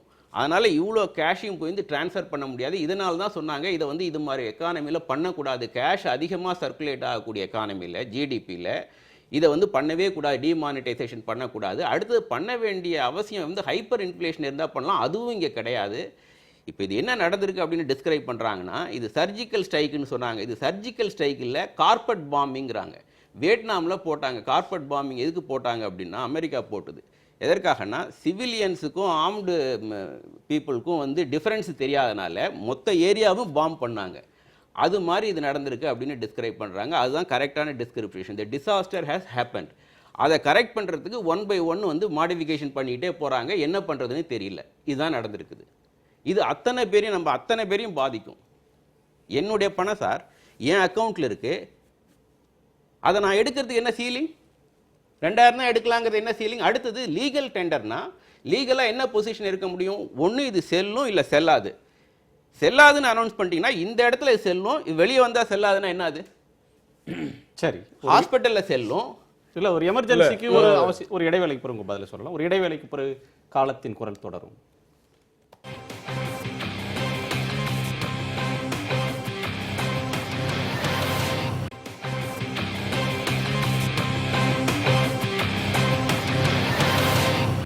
திரு நாராயணன் பல முக்கியமான அம்சங்களை சொல்றாங்க. மொத்தமா இருக்கிற பொருளாதாரத்துல இவ்வளவு ரூபாய் நோட்டு அதிகப்படியாக புழங்கக்கூடிய ஒரு தேசத்துல ஒரே நாளில் அந்த பணத்தெல்லாம் புழக்கத்திலிருந்து எடுத்துட்டா அதை ரீப்ளேஸ் பண்றதுக்கான புதிய நோட்டு உங்கள்கிட்ட இல்லை, போதுமான கையிருப்பு இல்லாம பண்ணதுனால தான் ஒரு தவறுக்கு அடுத்த இன்னொரு தவறுன்றது மாதிரி போயிட்டு இருக்கு. இந்த வரம்பை குறைப்பது, மை வைப்பது, ஆளை குறைப்பது எல்லாமே இதன் வெளிப்பாடு அப்படின்ற கருத்தை சொல்றாங்க. நியூட்ரல் அகாடமிக்காக சொல்றேன் அப்படின்னாரு, அவர் நியூட்ரலாக சொல்லலை அப்படிங்கிறது என்னுடைய பார்வை. ஏனென்றால் ஐயாவை நான் பல விவாதங்கள்ல தொடர்ந்து பார்த்துக்கிட்டு வரேன். அது வேற, அது யார் நியூட்ரல், எந்த கருத்து மக்கள் சார்ந்த கருத்து மக்கள் பார்க்கறவங்க முடிவு பண்ணிக்கிட்டோம். அவர் சொன்ன வார்த்தையினால சொல்றேன். நாளில் ஒருவருக்கு தான் அக்கௌண்ட் இருக்குன்னார். அவர் சொல்றது சரிதான். நாளில் ஒருவருக்கு அக்கௌண்ட் இருந்தா ஒரு குடும்பத்துக்கு ஒரு அக்கௌண்ட் இருக்குதுன்னு அர்த்தம் ஆயிடுது. இதுதான் விஷயமே. இப்போ ஜன்தன் யோஜனா கொண்டு வரோம்னா சக்ஸஸ்ஃபுல் ஆயிடுச்சு அப்படின்னு அர்த்தம். அவர் சொன்னார் நாளில் ஒருவருக்கு தான் இருக்குது. கரெக்ட், நாளில் ஒருவருக்கு தான் ஒரு குடும்பம் சராசரியா. அடுத்தது அவர் வந்து கார்பரேட் பாம்பிங். நாளில் ஒருவர்னா ஒரு வீட்டுக்கு ஒருத்தருக்குன்னு அர்த்தம் இல்ல. ஒரு கிராமத்துல இல்ல, நகரத்துல I am talking about average. average I am talking about average. average நான் average தான் சொல்றேன். நான் இன்னொரு average சொல்றேன். நானும் average. நீங்க 10 பேர் இருக்கலாம். வீட்ல வந்து 4 பேருக்கு அக்கவுண்ட் இருக்கும். பரவாயில்ல. கிராமங்கள்ல போறீங்கன்னா பேங்க் அக்கவுண்டே இல்லாத அவர்களும் இருப்பாங்க. We are talking about average. சரி. அவர் சொன்னதை நான் அப்படியே ஏத்துக்கல. அவர் சொன்னதுல தவறு இருக்கலாம். அவர் சொன்னது சரி, நான் ஏத்துக்கிட்டாதான் அந்த இஷ்யூ. போதுமான நோட்டை கையிருப்பு வைக்காம பாயிண்ட்க்கு வந்துரும். போதுமான நோட்டை கையிருப்பு வைக்காமலே. அடுத்தது கார்பரேட் பாம்பிங் அப்படின்னு சொன்னார். அவர் வார்த்தையில ஒரு கார்பரேட் பாம்பிங்னு சொன்னா அதற்கு என்னுடைய பதில் இருக்கலாம். கார்பெட்டுக்கு அடியில பதுக்கி வச்சிருந்த பணத்தை அது சொல்லுங்க சார். கரெக்ஷன் இல்ல, ஒரே ஒரு கரெக்ஷன் இல்ல, பெட்டுக்கு அடியில நினைக்கிறீங்க நீங்க, தப்பு. சாரி, இங்க பாருங்க, கார்பெட் பாம்பிங்கிறது சார் ஒரு ஏரியா ஃபுல்லா பாம் பண்றது. இங்க பாருங்க, இப்ப மிலிட்டரி டார்கெட் சர்ஜிக்கல் ஸ்ட்ரைக்னு நம்ம சொன்னோம் இல்லீங்களா? சர்ஜிக்கல் ஸ்ட்ரைக்னா கரெக்டா எனிமி இருக்கக்கூடிய லொகேஷனை ஐடென்டிஃபை பண்ணி அந்த இடத்தை மட்டும் அட்டாக் பண்றது. கார்பெட் பாம்பிங்கிறது ஒரு என்டையர் ஏரியாவே பாம் பண்றது. இல்ல அதான் இப்போ நான் வந்து சார் ஜோதி சிவஞானம் அவர்கள் சொன்னதை நான் புரிந்து கொண்டு தான் பேசுகிறேன். நான் வந்து அந்த வார்த்தைகளுக்காக தான் சொன்னேன்றதை மறுபடியும் சொல்றேன்.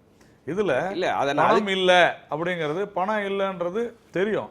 இப்ப ஐயா ஒரு பொருளாதார பேராசிரியர், 86 லட்சம் இல்லைங்க, அமைச்சர் வந்து எல்லாம் இருக்குன்றாங்க. இல்ல ஒரு நிமிஷம் இருங்க. 86 லட்சம் சர்க்குலேஷன்ல இருக்கு. அதுல 86% 500 நோட்டா இருக்குதுன்னு சொன்னா அவர் ஒரு பொருளாதார பேராசிரியர். ஆர்பிஐனுடைய சர்க்குலேஷன் இருக்கிற பணம் உள்ள வந்தாதான் மறுபடியும் அது வெளியே வரும்ன்றது சாதாரணமான தம்பு உள்ளது. அதை இன்னொரு 86 லட்சம் ரெடி பண்ணிட்டு மறுபடியும் இந்த பணத்தை எடுத்துன்னு வர முடியாது. இது ஒரு தம்பு ரூல், இது எக்கனாமிக்ஸ். நான் வந்து அதிகமா நான் அவருக்கு சொல்ல வேண்டியது. அதனால தான் சொன்னேன், விமர்சனம் செய்ய வேண்டும் என்பதற்காக விமர்சனம் செய்யக்கூடாது. இந்த பாயிண்ட் எனக்கு புரியல. நான் சொல்றது ஒரு நிமிஷம். ஏன்னா என்ன எனக்கு உள்ள நீங்க பொருளாதாரம் தெரிஞ்சவங்க தெரியாது. நான் என்ன கேக்குறேன், நானும் ஒரு பொருளாதாரத்துல பட்டம் பெற்ற மாணவன் என்ற அடிப்படையில நான் சொல்றேன். 86 லட்சம் சர்க்குலேஷன்ல இருக்கு. நீங்க அவர் பொருளாதார பேராசிரியர், நீங்க பொருளாதார மாணவன். நான் சாமானியர்களுக்கு ஒரு கேள்வி கேக்குறேன். இவர மாதிரி ஒரு பேராசிரியர் சொல்லி கொடுத்த பொருளாதாரம் தான் நான் பேசுறேன். நான் சொல்றது 86 இல்ல. இப்ப பாயிண்ட் வந்து அதுக்கே போக வேண்டாம். ரூபா நோட்டை குடுக்குறாங்க. சரி, அதுக்கு மாற்றா இன்னொரு நோட் தரும். இந்த சர்க்குலேஷன் எங்க வந்து கொடுத்துட்டு இல்ல கொண்டு ரீப்ளேஸ்மென்ட் தான் சர்க்குலேஷன். யூனிட் அதை கொண்டு வந்து கொடுத்துட்டு இதை எடுத்துட்டு போக முடியாது. இதை வாங்கிக்கிட்டு தான் கொடுக்கணும். நான் சொல்றது வேல்யூ அடிப்படையில்.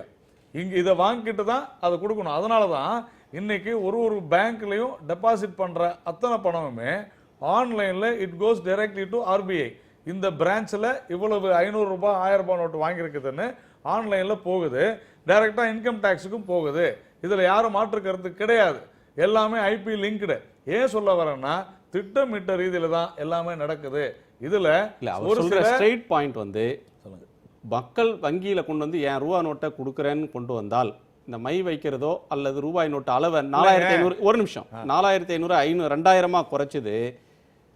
அதை திருப்பி கொடுக்கறதுக்கு வங்கிகளிடம் பணம் இல்லை, இருப்பு இல்லை. இந்த புதிய நோட்டு அச்சடிச்சு எளிமையா கேக்குறேன். 500 ரூபாய் செல்லாது. ஏன் ஓட்டு இல்ல வந்து 500 ரூபாய் வந்துருச்சா? இல்ல 500 ரூபாய் வரும்னு யார் உங்களுக்கு சொன்னது? இல்ல இங்க 500 ரூபாய் இன்னைக்கு வரும்னு உங்களுக்கு யார் சொன்னது? நான் கேக்குறேன் சார். செல்லாது அனௌன்ஸ் பண்ணிட்டீங்க. நான் சொல்றது 2000 ரூபாய் நோட்டு ஏன் கொடுத்தாங்கன்னு கேக்குறாரு. அந்த 2000 ரூபாய் இல்ல 500 ரூபாய் என்ன யார் சொல்லணும்? 500 ரூபாய் இல்ல ஒரு நிமிஷம் இருங்க.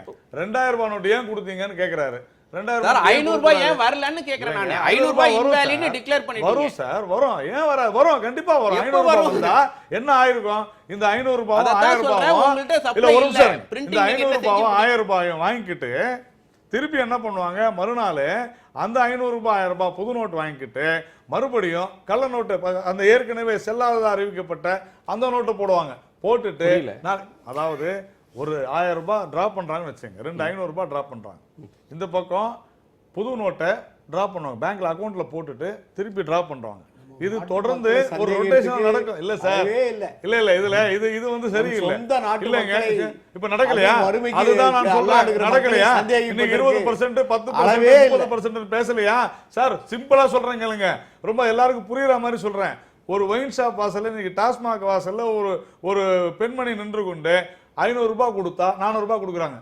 அது அப்படியே டாஸ்மாக் போகுது, 100 ரூபாய் கொடுத்து ஒரு குவார்டர் வாங்குறாங்க.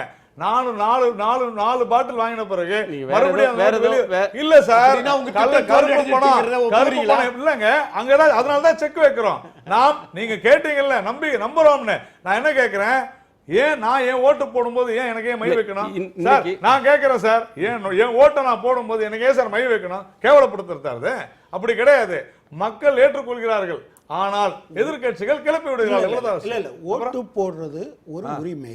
அந்த உரிமையை இது கடமை. இல்ல ஒரு நிமிஷம் பயன்படுத்திட்டாங்க. நான் ஒரு மாசம் சம்பாதிச்ச என் பணத்தை ஒரு வாரத்துல இவ்வளவுதான் எடுக்கணும்னு சொல்றதுக்கான ரைட் எவருக்கும் கிடையாது. அந்த ரைட் என்ன சார் யாராவது ஒரே ஒரு நிமிஷம். நான் ஒரு வாரம் இல்ல, எத்தனையோ வாரங்கள் சம்பாதித்த பணத்துல, அந்த வரி பணத்துல இந்த நாட்டுல ஊழல் செஞ்ச காரணத்தினால, அதனால அவங்களுக்கு ரைட் இருக்குது. அரசியல்வாதிகளுக்கு நீங்க அரசியல்வாதிகளுக்கு மட்டுமா கட்டுப்பாடு போடுங்க? மக்களுக்கு தானே பேங்க் வர்றதுல அரசியல்வாதியா வந்துட்டு இருக்காங்க. ஊழலை ஒழிக்கிறதில் அவருக்கு இருக்கக்கூடிய அந்த வேகத்தை நான் புரிஞ்சுக்கிறேன். ஆனா என்னை ஆள்கிறவர்களுடைய யோக்கியதா அம்சம் குறித்து எனக்கு கவலை. சொல்லுங்க. ஒரே ஒரு நிமிஷம். ஜன்தன் திட்டத்தில் 75% ஜீரோ பேலன்ஸ். சரி, நீங்கள் வந்து கிளைம் பண்ணுற ஒவ்வொன்றும் உங்களுடைய நோக்கம், நீங்கள் உங்களுடைய சொல்லுக்கும் செயலுக்குமான இடைவெளியில் எனக்கு பிரச்சனை இருக்கிறது. நான் இன்னொன்று கேட்குறேன், என்னுடைய அடிப்படையான உரிமை. நான் உழைத்து சம்பாதித்த பணம், நான் 10,000 ரூபா வச்சுருக்கேன்னா அதை இன்றைக்கி தான் நான் செலவழிக்கணும்னா அதை செலவழிக்கிறதுக்கு உனக்கு ரைட் இல்லை. வாரத்துக்கு 2000 ரூபாய் தான் நீ செலவழிக்க முடியும் என்று சொல்வதற்கான அதிகாரம் எவருக்கும் கிடையாது. நம்பர் 1.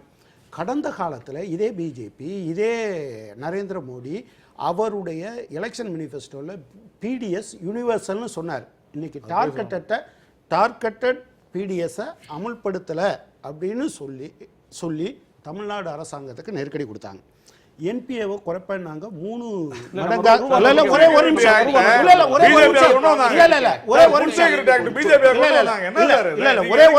நான் பேசி முடிக்கிறேன். நீங்க அதை தெரிஞ்சுக்கிட்டா தான் உங்களுக்கு தெரியும். பிஜேபி கொண்டு வரல ஃபுட் செக்யூரிட்டி ஆக்ட். ஆனா ஃபுட் செக்யூரிட்டி ஆக்ட் 2013 அமுலாயிருச்சு. அமுலான பிறகு எலெக்ஷன் மேனிஃபெஸ்டோ, அந்த எலெக்ஷன் மேனிஃபெஸ்டோவில் நீங்க சொல்றீங்க நாங்க வந்து யூனிவர்சல் பிடிஎஸ் கொண்டு வருவோம்னு சொல்லி. அப்போ நீங்கள் ஒன்று ஏமாத்துறதுன்னு முடிவெடுத்தீங்களா? நம்பர் 1. 2வது ஜிஎஸ்டி 14% மேலே இருக்காதுன்னு சொன்னீங்க. அதை இப்போ 28% ஆகிருக்கீங்க. இல்லை ஒரே இல்லை. நீங்கள் அப்போ உங்கள் மேனிஃபெஸ்டோவில் யூ ஷுட் ஹவ் டெஸ்கிரைப்ட் இந்தந்த கமாடிட்டிஸ்க்கு தான் நான் இத்தனை %. இன்னொரு தருணத்துல ஜிஎஸ்டி விவாதத்தை சொல்ல நீங்க பிடிஎஸ்ஸா இருக்கட்டும், ஜிஎஸ்டியா இருக்கட்டும், என்பிஏவா இருக்கட்டும், அல்லது வந்து கருப்பு பணமாக இருக்கட்டும், ஜுடிஷியல் ரிஃபார்மாக இருக்கட்டும். ஐயோ இந்தியாவில் ஜுடிஷியல் ரிஃபார்ம் கொண்டு வரணும், நீதிபதிகள்லாம் அப்பாயின்ட் பண்ணலைன்னு சொல்லிட்டு இந்தியாவினுடைய வரலாற்றில் முதல் முறையாக தலைமை நீதிபதி உட்கார்ந்து உங்களுக்கு எனக்கு சண்டை வர வைக்காதீங்கன்னு பேசினது. அதனால தான் நீங்கள் ஒரு யோக்கியதாம்சம் என்று பார்க்கிற போது கடந்த காலத்தில் உங்க மேனிஃபெஸ்டோல சொன்னது நீங்க மேடையில பேசினது எப்படி கம்யூனிஸ்ட் அரசுகளோட யோகியாம்சம் பத்தி நம்ம பேசுவோமா? இங்க நீங்க அப்படிலாம் பேசக்கூடாது. நீங்க பாயிண்ட் பேசுங்க. நீங்க யோகியமா, நீ யோகியமா, கம்யூனிஸ்ட் யோகியமா, நான் பேசட்டுமா? சிங்கூர்ல நந்திகிராம்ல நீங்க செஞ்சது யோகியமா? நீங்க ஏழை மக்களுக்காக இருக்க நீங்க செஞ்சது யோகியமா? ஒரு நிமிஷம் நான் பேசி உடனே நான் மன்னிப்பு கேட்கிறேன். கம்யூனிஸ்ட் மன்னிப்பு கேட்டுச்சு இல்ல. ஒரு நிமிஷம் நான் பேசி முடிச்ச பிறகு நீங்க யோகியதாம்சம்ங்கிறது வந்து மோசமான வார்த்தை கிடையாது, சரியான வார்த்தை தான். எனவே நான் அந்த வார்த்தையை பிரயோகப்படுத்துறேன். அதுவே தப்புன்னா கூட நீங்க பேசுங்க, இடையில எல்லாம் இப்படி குறுக்க வராதீங்க. இது பார்லிமெண்ட் வேர்டு தான். எனவே காவிரி விஷயத்திலிருந்து எந்த விஷயமா இருந்தாலும் சொல்வது ஒன்றும் செய்வது ஒன்றுமாக இருப்பதால் இந்த விஷயத்தில் உங்களுடைய நீங்க ஏதோ பிராக்டிக்கலா பிரச்சனை ஆயிடுச்சுங்கிறது இல்லை. உங்களுடைய நோக்கமே இதுல கருப்பு பணத்தை கொண்டு வர முடியவில்லை என்கிற பிரச்சனை நாடு பூராவும் பூதாகரமாக வந்துவிட்ட பிறகு அதை திசை திருப்புவதற்காக எடுக்கப்பட்டது என்கிற காரணத்தினால்தான் இவ்வளவு பிரச்சனை. இல்லைன்னா நீங்க குறைஞ்சபட்சம் இதை ஏதோ நரேந்திர மோடி மட்டும் இதை பார்க்கிறார் என்பதல்ல. ஒரு ஏற்கனவே இந்தியாவில் ஒரு வலுவான நிர்வாக அமைப்பு நீங்க சொல்றீங்க. அரசின் தரப்பில் இதற்கு இந்தியர்கள் பெருவாரியாக இதை ஏற்றுக்கொண்டார்கள். பிரதமர் நரேந்திர மோடி சொல்றார், இதை நான் 8ஆம் தேதி அறிவித்தேன், அன்றைக்கு இரவு பெரும்பாலான இந்தியர்கள் நிம்மதியாக தூங்க போனார்கள், கருப்பு பணம் வச்சிருந்தவங்க தூக்கம் இல்லாமல் தவிச்சாங்க அப்படின்றார். இன்னைக்கு வெங்கையா நாயுடுவும் அருண்ஜேட்லியும் மத்திய அமைச்சர்கள் சொல்லக்கூடிய கருத்து மக்கள் ஏற்றுக்கொண்டுட்டாங்க, எதிர்க்கட்சிகள் இதுல அரசியலாக்க பார்க்குறாங்க. இல்லை, அதாவது மக்கள் ஏற்றுக்கொண்டுட்டாங்களா இல்லையா? மக்கள் ஏற்றுக்கொண்ட உடனே நீங்க விமர்சிக்கிறீங்க. இல்லை, மக்கள் ஏற்றுக்கொண்டார்கள் என்றால் இவ்வளவு பெரிய பிரச்சனைகள் வர வேண்டிய அவசியம் என்ன? நீங்கள் டே டு டே மாற்ற வேண்டிய அவசியம் என்ன? ஒரு பிரதமர் ஊர் ஊரா போய் என்னை எரிச்சு கூட கொன்றுவாங்க அப்படின்னு பேச வேண்டிய அவசியம் என்ன? நான் அழ வேண்டிய அவசியம் எங்கிருந்து வருது? இந்த பிரச்சனை எல்லாம் இந்த மாதிரிலாம் பேசவே பேசாதீங்க. யார் அழுதுது? எமோஷனலா பேசினா அழுது அர்த்தம் இல்ல. நான் பத்திரிகையில தான் பார்த்தேன். கண்ணு விட்டு தண்ணி விட்டு அழுதாரா? என்ன கமெண்ட் கொடுக்குறீங்க? கண்ணீர் மல்க வேண்டுகோள். நான் தழுதலுக்க ரைட் உணர்ச்சி வயமா பேசினார், உருக்கமாக பேசினார்னு வச்சுங்களேன், சப்ஜெக்ட் வந்துரும். பேசாதீங்க சார். இல்ல நான் பேப்பர்ல அப்படி ஒண்ணும் வரவே இல்லையா? தப்புன்னு சொல்லுங்க. சொல்லுங்க. தவறு. என்னை எரிச்சு கூட கொன்றுவாங்கன்னு சொல்லையா? ஆமா. இல்ல, என்னை எரிச்சு கொன்றுவாங்கன்னு சொல்லையா? யாரை எரிச்சு கொள்வாங்க? ஒரு இந்தியாவினுடைய பிரதமர் தன்னை எரித்துக் கொள்வார் என்று சொன்னால் நம்மள மாதிரி சாதாரண ஆளுக்கு என்னங்க பாதுகாப்பு இருக்கு? இப்படி ஒருத்தர் பேசுறாருன்னா என்ன அர்த்தம்? திசை திருப்புகிறார் என்று அர்த்தம். நீங்கள் எப்போது லாஜிக்கலாவோ நேர்மையாகவோ உங்களால முன்னிறுத்த முடியும், குறி வைப்பார்கள் சொன்னா தப்பா? நீங்க எல்லாத்துலயும் நீங்க என்ன ஏன் குறுக்க பேசுறீங்க? நீங்க பேசுற மாதிரி உங்க பிரதமரை பாராளுமன்றத்துல பேச சொல்லுங்க. நீங்க எல்லாரும் குறுக்க பேசுறீங்க, அங்க பாராளுமன்றத்துல பேசாத இருக்க போறாரு. இல்ல, நான் என்ன கேக்குறேன், அவர் நியாயமாவே பேசுறீங்க. அங்க யாரும் குறுக்கெல்லாம் பேச முடியாதுங்க. அவர் பேசினா அவர் தான் பேச முடியுமே. அவர் பேச மாட்டார். பேசுவதற்கான அந்த எத்திக்கல் வில் அவரிடம் கிடையாது. ஏனென்றால் இது அவருடைய கொள்கை. அதன் காரணமாகத்தான் இதை செயல்படுது. நான் ஒரு சாதாரண ஆளா, பொருளியல் வல்லுநர்லாம் இருக்காங்க, சாதாரண ஆளா எனக்கு ஏற்பட்டிருக்கிற சந்தேகம் என்னன்னா, இந்தியாவில் வங்கிகள் 90% வங்கிகள் நகரங்களில் இருக்குது, தேசியமயமாக்கப்பட்ட வங்கிகள். ஒரு 10% வங்கிகள் தான் பெருங்கு கிராமங்களில் இருக்குது. இல்லை, ஆனால் நம்ம மொத்த மக்கள் வசிப்பு, அந்த மக்கள் வாழ்வு நிலைகள் இருக்குல்ல, அதில் 60%க்கும் மேற்பட்டவர்கள் கிராமங்களில் இருக்காங்க, 40% பேர் தான் நகரங்களில் இருக்காங்க. 90% வங்கிகள் நகரங்களில் இருக்குது, 10% வங்கிகள் தான் பெருகிராமங்களில் இருக்குது. 80% பேர் அமைப்பு சாராத தொழிலாளிகள். இதில் ஒரு 60% வரையில் விவசாயத்தை அடிப்படையாக இருக்கிற தொழிலாளிகள். இப்படிப்பட்ட ஒரு நாட்டில் இது நடைமுறையில் இந்த சித்தாந்தம் என்ன நியாயம்? என்ன எதிர்பார்ப்போட இது நியாயம்? எப்படி இந்த மக்களுக்கு இது பிரச்சனையா இருக்கும்? இப்போ நீங்க பார்த்தீங்கன்னா இந்த வரிசையில் நிற்கிறவங்கள 90% பேர், இந்த எல்லா வங்கியிலும் 90% பேர் சாதாரண ஆட்கள். நீங்க அந்த ஒரு ஊடகத்துறையிலிருந்து நீங்க போய் ஒரு கவனிங்க, அங்க வரிசையில் நிற்கிறவங்களாம் அந்த காசுக்காக யாரு? 90% பேர் சாதாரண மக்கள்.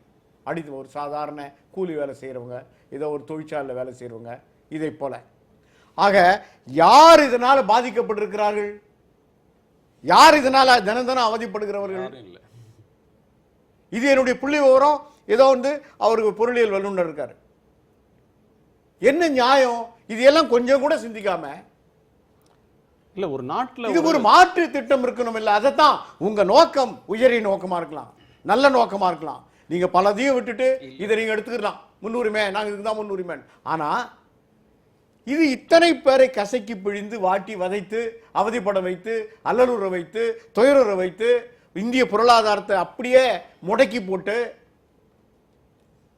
இதை நடைமுறைப்படுத்துறதுல என்ன உங்களுக்கு அவசரம்?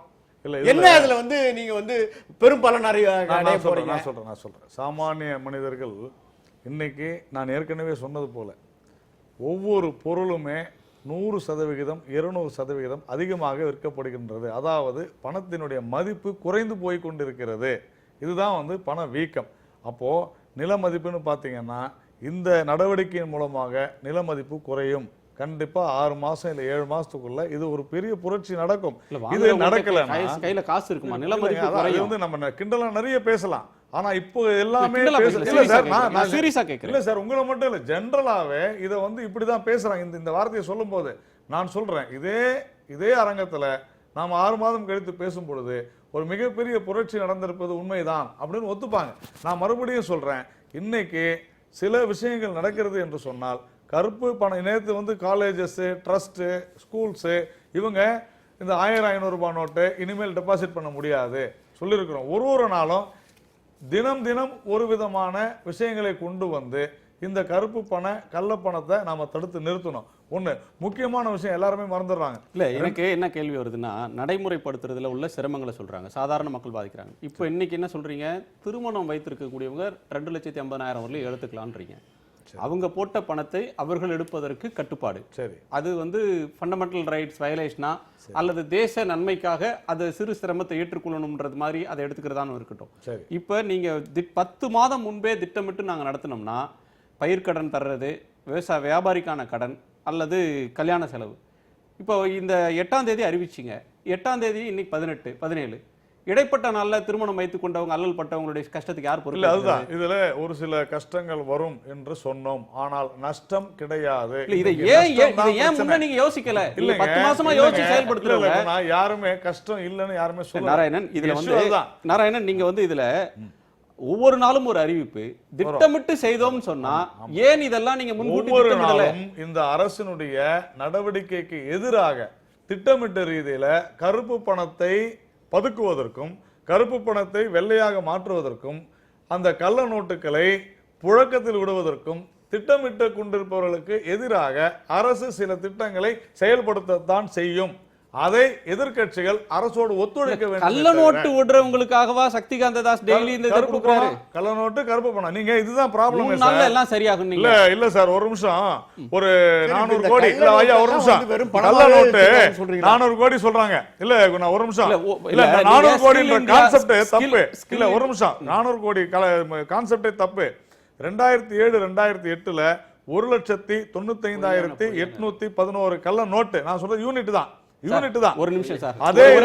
இதுவரையிலும் பிரதமரோ நிதியமைச்சரோ இத்தனை ரூபா தான் நீங்க சொல்ற மாதிரி இவ்வளவு கள்ள நோட்டு இருக்குன்னு சொல்லிருக்காங்களா? சார், யாராலையும் சொல்ல முடியாது. அப்புறம் நீங்க என்ன சொல்றீங்க? நான் சொல்லி முடிக்கிறதுக்குள்ள கேக்குறீங்க. இல்ல சார், ஒரு நிமிஷம். இல்ல நான் சொல்லி முடிக்கல. நீங்க இல்ல this is not fair. நான் சொல்ல வர்றது இது வந்து இல்ல sir, I am not dragging. இது வந்து நான் கள்ள நோட்டுன்னு சொல்லவே இல்ல. இந்த கள்ள நோட்டுக்கு டிடெக்ட் பண்ணது RBI-ல எடுத்தது. இது கள்ள நோட்டு நான் சொல்ல. இந்த மாதிரி 5,000 மடங்குன்னா இவங்க 400 கோடி இல்ல, நான் சொல்றேன் 40,000 கோடின்னு. இதுதான் விஷயமே. 400 கோடியும் அவங்க வந்து எஸ்டிமேட்டட் தான், 4,000 கோடி எஸ்டிமேட்டட் தான். இதுதான் விஷயமே. 4,000-மா 40,000-மா சார்? இல்ல, அபிஷியல் எஸ்டிமேட் வந்து கவர்மெண்டோட இன்டெலிஜென்ஸ் ஏஜென்சி எல்லாம் சேர்ந்து, ரிசர்வ் வங்கி எல்லாம் சேர்ந்து ISI இந்தியன் ஸ்டாட்டிஸ்டிக்கல் இன்ஸ்டிடியூட்னு ஒன்று வந்து ஒரு எஸ்டிமேட் பண்ணியிருக்கு. அதனுடைய மதிப்பு 400 கோடி at any point of time. அடுத்தது இந்த 400 கோடிங்கிறது அவர் ஐயா கனகராஜ் சொன்ன மாதிரி மொத்த பணப்புழக்கத்தில் 18.6 லட்சம் கோடி பணப்புழக்கத்தில் எவ்வளோ அளவுன்னு பார்த்தீங்கன்னா 0.004%. இதை வந்து இதுக்காக நீங்கள் இப்போ இந்த புது கரன்சி பிரிண்ட் பண்ணுறீங்களே, இதனுடைய செலவு எவ்வளோ தெரியுங்களா? இதை ரீப்ளேஸ் பண்ணுறதுக்கு செலவு பண்ணுறது 12,000 கோடி ரூபாய். இந்த 400 கோடி ரூபாய் கள்ள நோட்டை பிடிக்கிறதுக்கு நீங்கள் 12,000 கோடி ரூபாய் செலவு பண்ணுவீங்களா? இது என்ன எக்கனாமிக்ஸு? அடுத்தது 120 கோடி மக்களை வந்து தெருவில் நிறுத்துவீங்களா? இது என்ன எக்கனாமிக்ஸ்? இது ஒரு பாலிட்டிக்ஸ் கூட இல்லை, ஒரு நல்ல பாலிட்டிக்ஸ் கூட இல்லை. அடுத்தது இந்த நோக்கம் 3 நோக்கம் சொன்னாங்க. ஒன்று வந்து கருப்பு பணம், அடுத்தது இந்த கள்ள நோட்டு, 3வது லஞ்சம். எந்த வகையில் இது 3ஐயும் இந்த முயற்சி வந்து அஃபெக்ட் பண்ணணும்னு யோசிச்சு பாருங்க. உதாரணத்துக்கு கருப்பு பணத்தை முன்னே இந்த 1978 வந்து ரிசர்வ் வங்கி கவர்னராக இருந்த IG பட்டேலுங்கிற ஒரு பெரிய இந்தியன் எக்கானமிஸ்ட் வந்து காமெண்ட் அடித்தார். அப்போ வந்து இன்ட்ரோடியூஸ் பண்ணப்போ அப்போ வந்து டிமானிட்டைஸ் பண்ணது வந்து 1,000 rupees, 5,000, 10,000 rupees சர்க்குலேஷனில் எவ்வளோ கிடையாது. அது பெரும் பணக்காரர்கள்ட்ட மட்டும்தான் இருந்தது. நாங்களாம் அந்த நோட்டை பார்த்ததே இல்லை. அதுக்கே வந்து அவர் என்ன கிண்டல் பண்ணார், இது மாதிரி கருப்பு பணத்தை வெறும் லிக்விட் கேஷாக மக்கள் வச்சிட்டு இருப்பாங்கன்னு எதிர்பார்க்கறது வந்து ரொம்ப வந்து ஒரு நெய்வ் அப்படின்னாரு. நெய்வ் அப்படின்னாரு. அதாவது வந்து கற்பனைக்கு நடக்காது, எல்லாம் ப்ராப்பர்ட்டியாக கன்வெர்ட் பண்ணுவாங்க. முதல்ல இந்தியாவில் ப்ராப்பர்ட்டியாக கன்வெர்ட் பண்ணுவாங்க, அசட்ஸாக கன்வெர்ட் பண்ணுவாங்க, கோல்டு, ரியல் எஸ்டேட் இதில் இன்வெஸ்ட்மெண்ட் பண்ணுவாங்க. அதை தாண்டி போனால் வெளிநாட்டில் கொண்டு போய் இன்வெஸ்ட்மெண்ட் பண்ணியிருக்காங்க, பேங்க்ஸில் இன்வெஸ்ட்மெண்ட் பண்ணியிருக்காங்க, அங்கே உள்ள ப்ராப்பர்ட்டிஸில் இன்வெஸ்ட் பண்ணியிருக்காங்க. ஸோ லிக்விட் கேஷில் இருக்கிறதுங்கிறது வெறும் 4%. நீங்கள் கருப்பு பணத்துக்கு எதிர்த்தா போராடணும்னு நினச்சிங்கன்னா நீங்கள் எதை செய்யணும்? ஃபஸ்ட்டு இந்த 96% அட்டாக் பண்ணுவீங்களா? இந்த 4% அதையும் எல்லாரும் மாற்றிக்கலாம் இப்போ ஈஸியாக. இங்கே பாருங்கள், பல வழிகள் மீடியாவில், பத்திரிகையில், எக்கனாமிக் டைம்ஸ்லாம் 1 2 3 ஸ்டெப்ஸே போட்டு காட்டுறாங்க எப்படி மாற்றுறாங்க அப்படின்னு. ஸோ எல்லாருமே இதை மாற்றிக்க முடியும், எதையுமே பிடிக்க போகிறதில்ல. அடுத்தது இங்கே பாருங்க, லஞ்சத்துக்கும் இதுக்கும் என்ன சம்பந்தம்?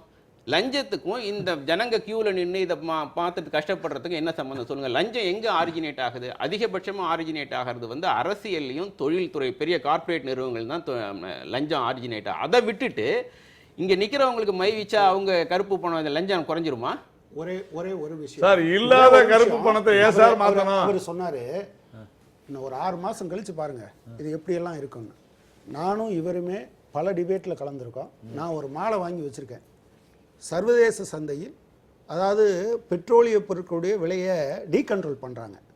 நான் சொல்கிறேன் இது மக்களை கொள்ளையடிக்கிறதுக்கான ஏற்பாடு. அவர் சொன்னார், இல்லை அரசாங்கம் சொல்லுது சர்வதேச சந்தையில் கச்சா எண்ணெய் விலை குறைந்தால் இந்தியாவில் அது அப்படியே 0 அளவுக்கு போயிடும் அப்படின்னாரு. நான் சொன்னேன் அப்படி குறையிற மாதிரி குறைஞ்சுன்னா ஒரு மாலை வாங்கி வச்சிருக்கேன், உங்களுக்கு கொண்டாந்து ஒரு ஸ்டுடியோலயே போடுறேன்னு சொன்னேன். அது குறைகிற போதெல்லாம் 11 முறை எக்ஸைஸ் டியூட்டியை கூட்டி மக்களை கொள்ளையடித்து அரசாங்கம் மக்களை கொள்ளையடித்ததுன்னு அப்ப நீங்க பண்ணது என்னது? ஆமா இல்ல நீங்க பண்ணது ஆமா குறைச்சீங்களா இல்லையா? குறைச்சீங்களா கொலை பண்ணது என்னது? அது சொல்லுங்க. நீங்க அதெல்லாம் இல்ல. அப்புறமா இதுதான் ப்ராப்ளம். கம்யூனிஸ்ட் சொன்னா உங்களுக்கு உடனே ஏன் உருற கோவம் வருது? வரக்கூடாது. நான் என்ன கேட்டேன், 6 மாசம் கழிச்சா சொர்க்கம் வரும்னா ஏற்கனவே போன 6 மாசத்தில் என்ன செஞ்சீங்க? உங்களுடைய யோகியாதம்சம் என்னன்னு இந்த நாட்டு மக்களுக்கு தெரியும். அதனாலதான் உங்களுடைய கொள்கைகளை மக்கள் ஏற்றுக்கொள்ளவில்லை. நான் கேட்கறது ஒரே விஷயம் தான். எல்லா மீடியாவும் போட்டிருக்காங்கல்ல இப்படி எல்லாம் வழிமுறைகள் இருக்குதுன்னு. இல்லாத கருப்பு பணத்தை ஏன் மாத்துறாங்க? ஐயா வந்து அதுக்கு பதில் சொல்லுவாரா? 90% சொன்ன நீங்க தானே. 90% சொன்னது நரேந்திர மோடி. இல்லாத கருப்பு பணத்தை மாத்துறாங்க என்ன சொல்றாரு புரியல. நீங்க தான் சொன்னீங்க இப்படி எல்லாம் கருப்பு பணம் லிக்விட் அப்படினா அப்ப இருக்குதுன்னு ஒத்துக்கறீங்களா நீங்க? கருப்பு பணம் லிக்விட் கேஷ்ல இருக்குதுங்கிறது மிக மிக குறைவு, சொர்க்கமானது. சொர்க்கமானது. நான் என்ன சொல்றேன், வெளிய உங்க what is your authority on that? நீங்க அதுக்கு எவிடன்ஸ் என்ன வச்சிருக்கீங்க? அதான் இல்லன்னு நான் கேக்குறது. இங்க பாருங்க, நான் இல்லன்ற சார் 90% authority நரேந்திர மோடின்னு வச்சிட்டீங்கன்னா 90% வெளிநாட்டுல இதே ஊடகங்கள் தான் 500 ரூபாயும் 1000 ரூபாயும் கோடி கோடியா கொடுத்ததுன்னு சென்ற சட்டசபை தேர்தலில் சொன்னாங்க. இதே ஊடகங்கள் தான். அதெல்லாம் நல்ல பணமா? இதுல வந்து அவ்வளவு பிரச்சனை பணத்தை தான் இவங்க வந்து முடக்க போறாங்களா? இல்லங்க, ஒன் ஆஃப் தி ரீசன்ஸ் இருக்கலாம். சார் ஒரே ஒரு கேள்வி சொல்லிடுங்க. 2000 அடுத்து கொடுப்பாங்க. சட்டசபை தேர்தல் நல்லா தான் நடந்துச்சு, பணமே கொடுக்காத நடந்து நீங்க சொல்லிடுங்க, நான் ஏத்துக்கிறேன். சார் கருப்பு பணத்தை ஒட்டிய கேள்வி ஒண்ணு கேட்கிறேன்.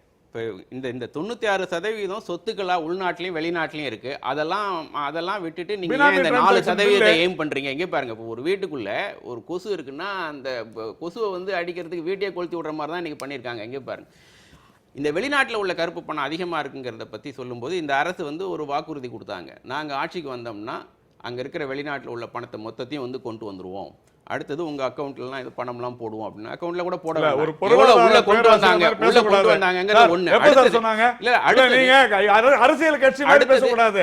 ஒரு பொருளாதார பேராசிரியர் மாதிரி பேசுங்க. எங்க சொன்னாங்க? உங்க வங்கியில கணக்கு பணம் போடுறீங்க எங்க சொல்லுங்க?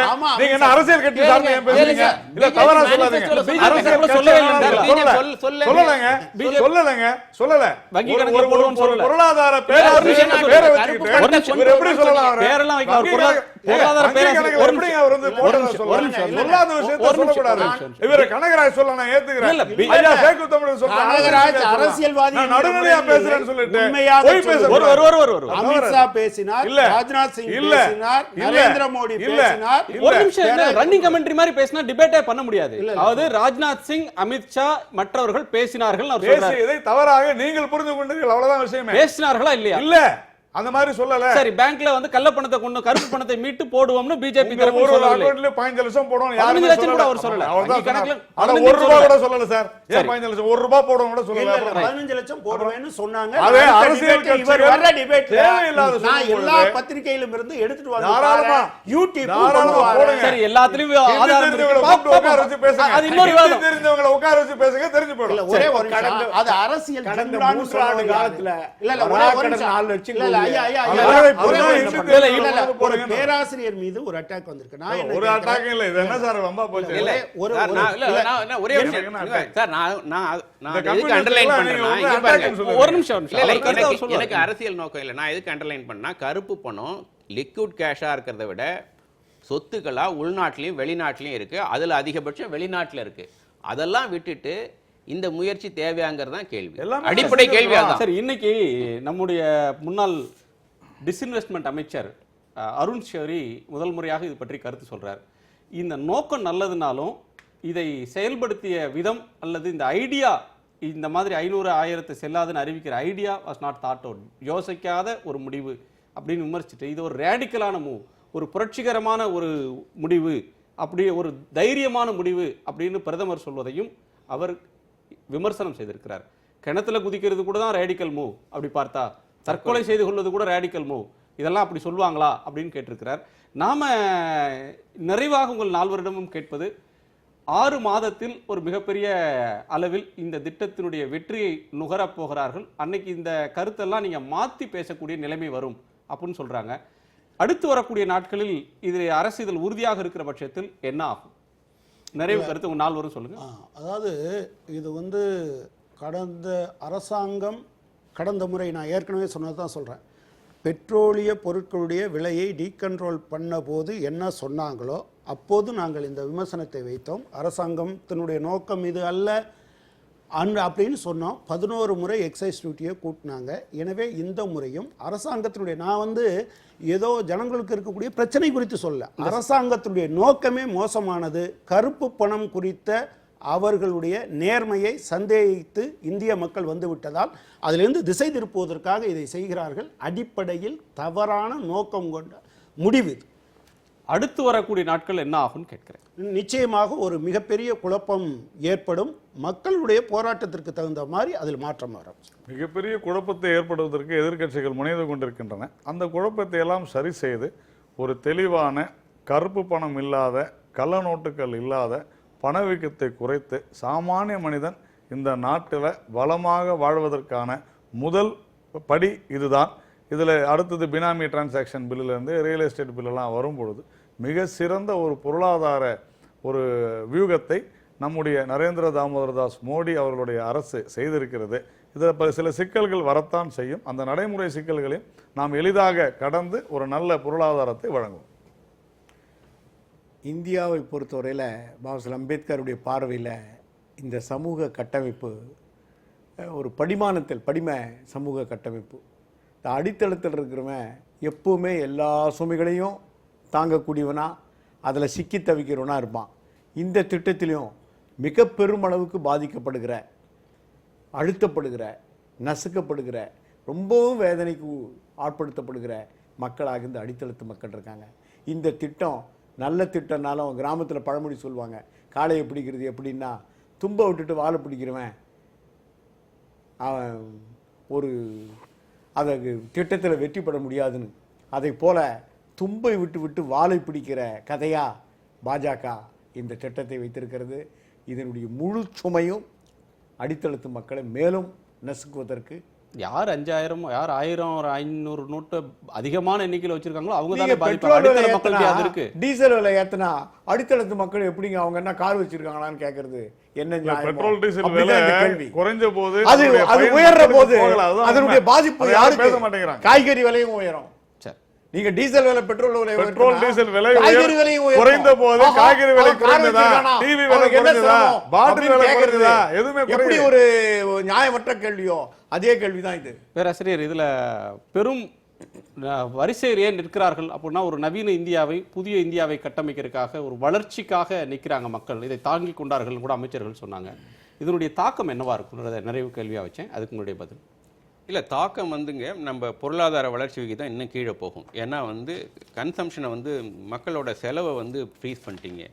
ஸோ எல்லா செக்டாரும் வந்து நான் சொன்ன கார்பரேட் பாம்பிங் எதுக்கு சொன்னேன்னா, இங்கே பாருங்கள் எல்லா செக்டாரும் இதனால் பாதிக்கப்படும். செலவு குறையும் போது ஒட்டுமொத்த நாட்டு மக்களோட செலவும் குறையும் போது ஆட்டோமேட்டிக்காக வந்து growth ரேட்டு குறையும். அடுத்தது இப்போ இந்த கொஞ்சம் நஞ்சம் வச்சுருக்கவங்களாம் மற்ற இதுக்கு கன்வெர்ட் பண்ணும்போது டிமாண்ட் ஃபார் அதர் அசெட்ஸ் வந்து கோல்டுக்கு அதிகமாகும். கோல்டு அதிகமாகும் போது அடுத்த 8ஆம் தேதி அனௌன்ஸ் பண்ணாங்க, 9-10 நாளில் வந்து 10 மடங்கு கோல்டு இம்போர்ட் அதிகமாக இருக்குது. அந்த டிமாண்ட் வந்து நம்ம அந்நிய செலவாணியை வந்து அதிகப்படுத்தும்.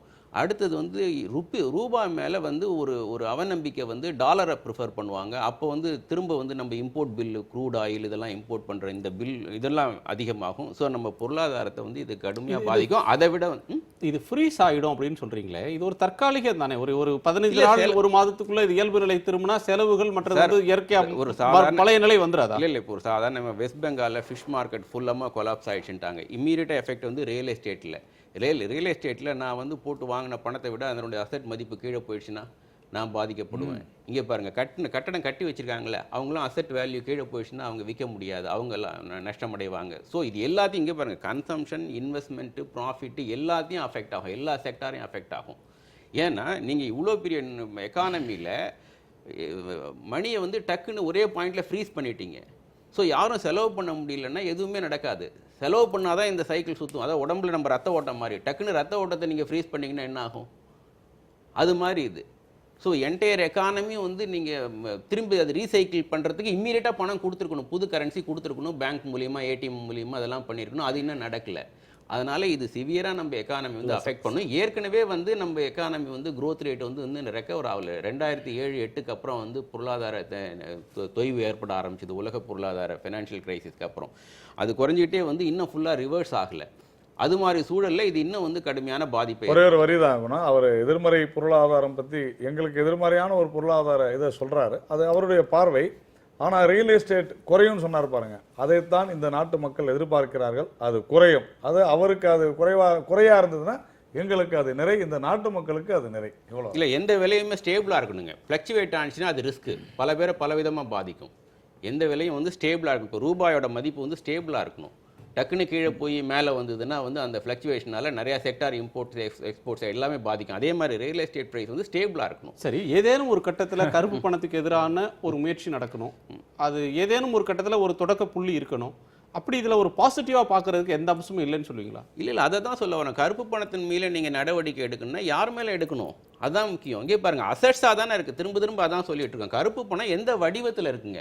கருப்பு பணம் வந்து வெறும் தலைவாணி கடையில், பெட்டு கடையில் வச்சிருக்காங்க. 500 ரூபாய் 1000 ரூபாய் நோட்டில் தான் கருப்பு பணம் வச்சிருக்காங்களா? நீங்கள் கற்பனை பண்ணி பாருங்க, நான் என்கிட்ட பணம் இருக்குது, நான் வச்சுக்கிட்டு உட்காந்துட்டு இருப்பேன். நான் இம்மீடியட்டாக அதை அசெட்டாக கன்வெர்ட் பண்ணுவேன். பெரிய ப்ராப்பர்ட்டி வாங்கி போட்டிருப்போம். அதில் தான் கருப்பு பணம் நிறையா இருக்குது. அதை நம்ம என்ன செஞ்சிருக்கோம்? ஓட்டுக்கு நோட்டு எப்படிங்க பில்டிங்காக கொடுத்தாங்க, பாத்திரமாக கொடுத்தாங்க, கேஷாக தான் கொடுக்குறாங்க. அதுதான் உண்மைங்க. அதை நோக்கி தானே இருக்கலாம். வர சட்டமன்ற தேர்தல்களில் பல மாநிலங்களில் பணம் கொடுக்க பத்திரிகையில் இருந்தது. கடந்த 10 ஆண்டுகளில் அரசியல் கட்சிகளுக்கு கணக்கில் வராமல் யார் கொடுத்தாங்கன்னு இல்லாம பொதுவாக வந்த நிதியை அதிகம் வாங்கின கட்சிகள் அப்படின்னா 2 கட்சி. அதுல ஒன்று காங்கிரஸ், இன்னொன்று பிஜேபி. எல்லாமே ஆடிட் இருக்கு. அது மாதிரி பிரச்சனை வரும்போது டெஃபினட்டா அதை வந்து we will submit. ஒன்றும் பிரச்சனை கொடுத்தவங்க யாரும் இல்லாம இருக்கிற சாதாரண அப்படி இல்லைன்ற நான் we have got அது ஒரு பெரிய டிபேட். அது குறித்த ஆவணங்கள் அதை இன்னொரு நாள் நம்ம விவாதிக்கலாம். தாராளமா. அரவிந்த் வந்து உங்களுடைய கருத்துக்களை பகிர்ந்தமைக்கு மிக்க நன்றி. மீண்டும் சந்திப்போம். இது காலத்தின் குரல். திக்கெட்டும் பரவட்டும்.